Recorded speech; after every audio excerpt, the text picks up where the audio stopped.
அன்பு நண்பர்கள் அனைவருக்கும் வணக்கம். நான் உங்கள் ஸ்ரீ ஆண்டாள் வாசு துரைசாமி.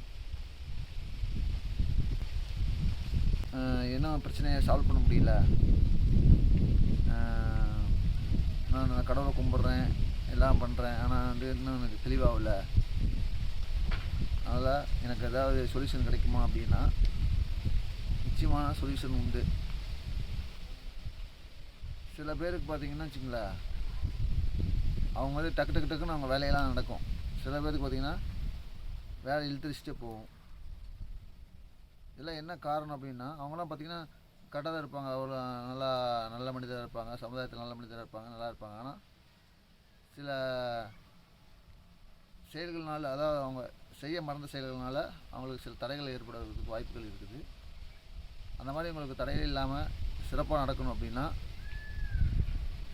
நீங்கள் ஒவ்வொருவரும் செய்ய வேண்டிய முக்கியமான ஒரு கடமை என்னென்னா,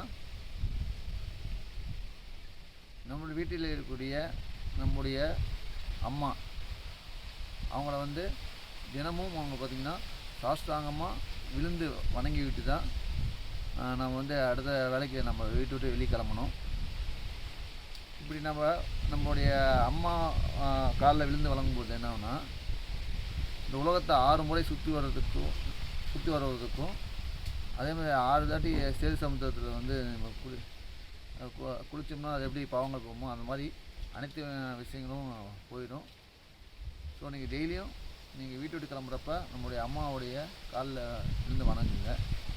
சில நபர் சொல்லுவாங்க, எங்கள் அம்மா எனக்கு எதுவுமே செய்யலை, அவங்க திட்டிகிட்டே இருக்கிறாங்க, அடிச்சுட்டே இருக்கிறாங்க, அதனால் நான் செய்ய மாட்டேன்னு நீங்கள் சொல்லலாம். அப்படிப்பட்டவங்க என்ன பண்ணாங்கன்னா, ஒரு துணியை அடித்து துவைச்சா தான் சுத்தமாகும். அதே மாதிரி தங்கத்தை பார்த்திங்கன்னா தட்டினா தான் அது தங்கமாக மாறும். ஒரு ஊசி கூட பார்த்திங்கன்னா அந்த தை மிஷினில் அதாவது கொடுக்குறப்ப அது மேலே குத்துப்பட்டால் தான் அந்த துணியை நல்ல துணி உருவாகும். ஸோ நம்ம அம்மாக்கள் நம்ம பேசுகிறதுனால நம்ம எந்த ஒரு இதுவும் கிடையாது, அது நல்லதுக்காக தான் இருக்கும். ஸோ அதனால் நீங்கள் தினமும் அம்மாவை வணங்கிட்டு போங்க, ஒரு நல்ல ஒரு மாற்றம் கிடைக்கும். இப்போ நீங்கள் பார்த்திங்கன்னா நார்த் இந்தியாவில் பார்த்திங்கன்னா அங்கே வீட்டுக்குள்ளே பெரியவங்க வந்தால் கூட அந்த குழந்தைங்கள் எல்லாமே அவங்க காலில் விழுந்து வணங்கி ஆசீர்வாதம் பண்ணி தான் பண்ணுவாங்க.